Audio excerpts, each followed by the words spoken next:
Alright, as you can see, this is February 26th, 2022. Had lots of good times on this day. We're mostly exploring new country. And I can't show you too much. This was a fun ride. We did have one little incident. We'll show you the rest of that when we get to it. Today we are parked on the highway and there's no sign saying we can't do that, so we're gonna go right up this road, check out some new country. So as you heard me mention there, we were exploring new country this day. We went up and parked in a spot we've never parked before, up right off the highway. There's no signs that say we couldn't do it, so we went for it. We didn't find the awesomest snow, but that's kind of been the general issue for all of Utah this season. We were able to find some north-facing slopes with some barely enough covered trees to have a little bit of fun. We did a couple log crossings like that. This was a little sketchy right here. By the way, this is from Joe's Gopro footage. It was super thin right there and there was logs showing, so it was kind of sketchy. He's an animal! Those trees.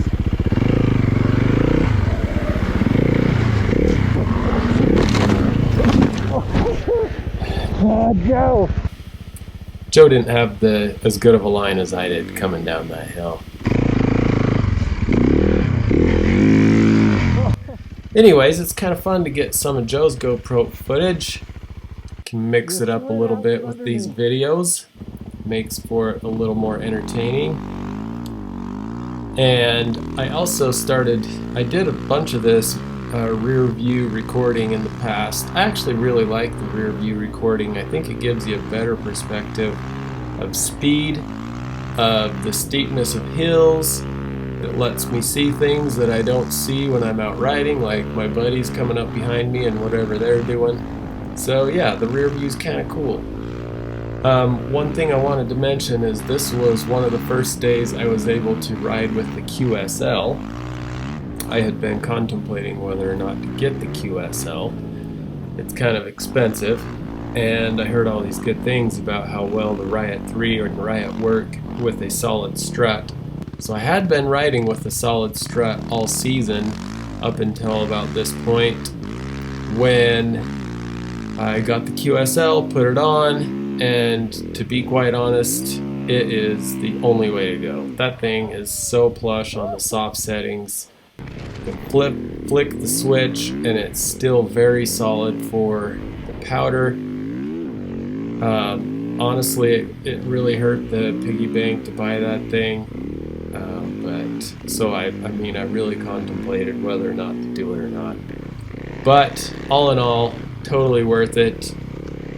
Very highly recommended. Anyways, here's some more of Joe's footage as we were kind of bushwhacking our way through some of this new terrain. Hadn't been here before. As I mentioned earlier, logs were barely covered enough for us to get through here. There was a bunch of fun little thingies like this one right here. Kind of pop off a few things. Anyways, we survived right up until somewhere around this point. I actually found a cool log to use as a bridge and cross the creek. Thought that was fun. But then Joe came up and found himself a log that wasn't covered very well.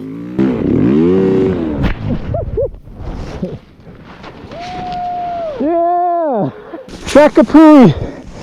Makes for great video. As you can see right there, the back of the track just sunk. It hit that log too deep, just totally knocked it over. I've done that once or twice, it's not fun.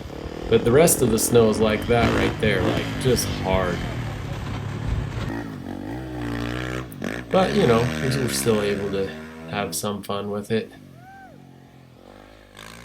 We don't do too many jumps on days like this, because it's just a hard landing. But found some fun little spots to do some wheelie turns, or GET 180s as Joe likes to call them.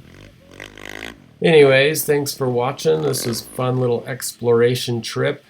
I've got few more videos coming out before I ran out of footage for this season, but thanks for watching.